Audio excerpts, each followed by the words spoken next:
அனைவருக்கும் அன்பு வணக்கங்கள்.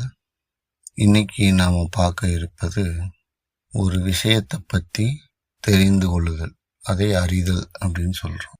அந்த தெரிஞ்சுக்கிட்ட விஷயத்தை மேலும் ஆராய்ந்து முழுமையாக அதை விளக்கமாக புரிஞ்சுக்கிறோம். அதுக்கு தெளிதல் அப்படின்றது பேர். இந்த தெரிஞ்சதை, அறிஞ்சதை, தெளிவானதை உணர்தல் அப்படின்றது இதனுடைய முதிர்ச்சி. அதுதான் ஞானம் அப்படின்னு சொல்கிறோம். அப்படின்னா என்ன அப்படின்றத பற்றி சில எடுத்துக்காட்டுகளோட சில விஷயங்களை பற்றி நம்ம இன்னைக்கு சிந்தனை செய்வோம். இந்த அறிதல், தெளிதல், உணர்தல், இந்த 3 விஷயமும் ஸ்டேஜ் பை ஸ்டேஜாக இருக்கிறது. ஃபஸ்ட்டு ஒரு